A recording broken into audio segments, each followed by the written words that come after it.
ప్రతి బిల్డింగ్ దగ్గర ఇదే బెదిరింపు, ప్రతి ఇల్లు కడతానారంటే బెదిరింపులు, పోయి కండవా వేసుకోపో లేకుంటే బిల్డింగు పీకేస్తాము అని చెప్పి ఆ రకమైన బెదిరింపులు.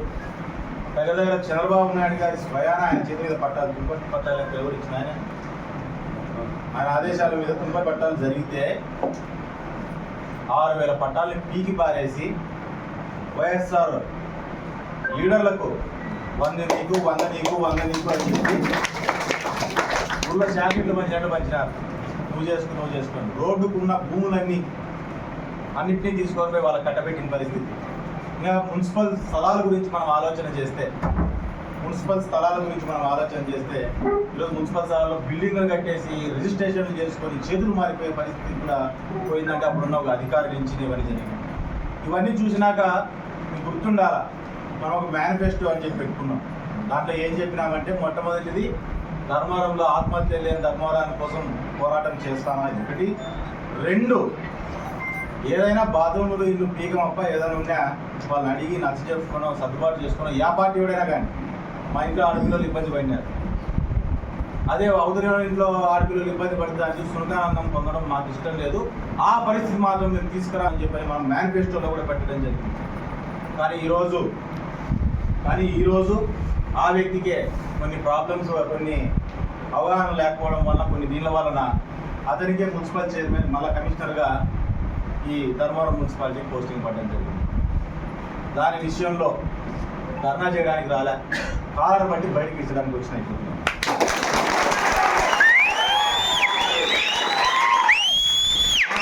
వాళ్ళు ఇళ్లలో నీళ్ళ మీద పోయే అలవాటు నాకైతే లేదు. ఆఫీస్ లేకొస్తే అదే పనే జరుగుతుంది. ఎవరికి చెప్పుకోకుండా వచ్చిన నేనే సగ్గు వచ్చిన పట్టుకొని బయటకి ఇచ్చి ఫస్ట్ పక్కకు వచ్చిన తంతానని చెప్పి చెప్పడానికి తన చేసుకో. 2021 నుంచి 2023 ఎలక్షన్ల ముందు వరకు అతనే ఉన్నాడు. ఎన్నో ఇబ్బందులు పెట్టినాడు. ఎంతో మందిని వైఎస్ఆర్ కండువా వేసుకోకండి, వేసుకుంటే మేము కనీసం ప్లాన్స్ అప్రూవ్ చేస్తాం, లేదంటే ఇల్లు ఉన్న పలంగా పడగొడతామని చెప్పి చాలా మందికి బెదిరించడం కూడా జరిగింది. అట్లాంటి వాడు వచ్చినప్పుడు ఖచ్చితంగా ఏదో టెక్నికల్ ఎర్రర్ పైన అని చెప్పి చెప్తున్నారు. వాళ్ళని కూడా దాన్ని సరిచేయండి అని చెప్పి అందరినీ కూడా అడగడం జరుగుతుంది. అట్లాంటి వాళ్ళు వచ్చినప్పుడు ఖచ్చితంగా దానికి నేను ఎవరు చేయలేదు. ఈరోజు మీకు మంచి చేస్తాను చెడు చేస్తాను నాకు తెలియదు, కానీ చెడు చేసిన వాళ్ళని దగ్గర పెట్టుకుని ఓర్చుకునేంత నాకు పెద్ద గుండె అంటే పెద్ద మనసు. వాడు చేసిన పనిని మర్చిపోయి మళ్ళీ నేను ఓర్చుకునేంత ఇదైతే నాలో లేదు. ఖచ్చితంగా దాన్ని అయితే నేను ఓర్చేదే లేదు. ఖచ్చితంగా దానికి తగ్గట్టుగానే ఉంటుంది. ఈరోజు ఈ ఆఫీసర్లు ఎట్లా ఆడుతున్నారో అదే రకంగానే వైఎస్ఆర్ పార్టీ లీడర్లు కూడా ఎట్లా వాళ్ళు చాలా మంది ఆడుతున్నారు.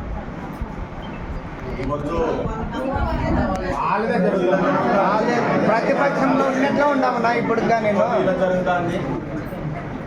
డ్రామాలు రాజకీయాలు చేస్తున్నారు. అంటే వాళ్ళ దగ్గరికి పోవడం, ఇల్లు అంటే వాళ్ళకి తెలియక గబకని పోవడం, ఫోటోలు దిగడం, బయట పెట్టడము, వాళ్ళని గబ్బులేదు వాళ్ళ మధ్య సమస్యలు పెట్టాలనే. అంటే బీజేపీకి తెలుగుదేశం మధ్య సమస్యలు పెట్టాలి, జనసేన తెలుగుదేశం మధ్య సమస్య పెట్టాలి, జనసేన బీజేపీ మధ్య సమస్య పెట్టాలి అనే ఒక కుట్రపూర్వకమైన రాజకీయాలు అనేటివి ధర్మవరం నియోజకవర్గంలోనే జరుగుతున్నాయి.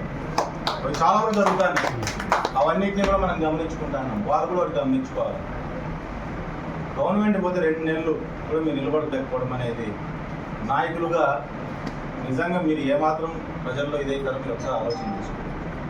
నిన్ను నమ్మి గెలిచినాడో ఓడినాడో నాయకుడు నిన్ను నమ్మి నిలబడుకొని ఉన్నాడు. ఆ నాయకుడిని ఉంచినాడు. మా గవర్నమెంట్ పోయిన తర్వాత ఇబ్బందులు పెడతానా మనం ఇంతమంది అదే జెండా పట్టుకున్నాము, అదే కండువా వేసుకున్నాము, గర్వంగానే తిరిగినాం. చాలామంది ఇంకా కండువాలు వేసుకుని బైకుల్లో గవర్నమెంట్ లేకపోతే బాగా జాలీగా తిరుగుతానేటివి కూడా నేను చాలా వరకు చూసిన పచ్చ కండువా వేసుకున్నాను. ఇదే బీజేపీ వాళ్ళు అక్కడ కనీసం బీజేపీ ఎమ్మెల్యే అవుతాడా లేదా అనే ఆలోచన లేకపోయినా కానీ చాలామంది బీజేపీ కండువాలు వేసుకుని అదే రకంగా నమ్మకంగా నిలబడిపోయిన కూడా చాలామంది ఉన్నారు. ఆ పార్టీని నమ్ముకొని అసలు ఇక్కడ ఎమ్మెల్యే అవుతాడా లేదా అని వాళ్ళు కూడా తెలియదు పాపం, కానీ అట్లే నిలబడుకొని ఉన్నారు చాలామంది. అది నమ్మకం, ఇది నమ్మకం. ఇదే రకంగా జనసేనలో కూడా అదే రకంగా నిలబడి, సిపిఐలో మనం చూస్తే అదే రకంగా నిలబడి. అవసరాలకి దారులు తొక్కట్లేదు, అవసరాన్ని బట్టి దారులు తొక్కట్లేదు. ఈరోజు తొక్కుతున్నారు చాలామంది. వాడు దారి తొక్కడము తప్పే, వాడిని ఎంకరేజ్ చేయడం అంతకంటే పెద్ద. సో ఖచ్చితంగా గమనించుకుంటాను. దాని మీద కూడా మేము కూడా మేము కట్టుకునేది ఏం లేదు. మేము గట్టిగా ఉన్నామని చెప్పి ఇద్దరి మీద సమస్యలు పెట్టాలనే ప్రయత్నం చేస్తున్నారు. దయచేసి వాళ్ళు కూడా మానుకోవాలని వారికి చెప్తున్నాం. లేకపోతే దాని తగ్గట్టు పరిణామాలు గవర్నమెంట్ ఏమైనా ఛాన్స్ అని చెప్పినాం. పరిణామాలు ఉంటాయి కానీ గవర్నమెంట్ వచ్చి 2 నెలలు అవుతాను. 4వ తారీఖు 3 నెలలు 12 తారీఖు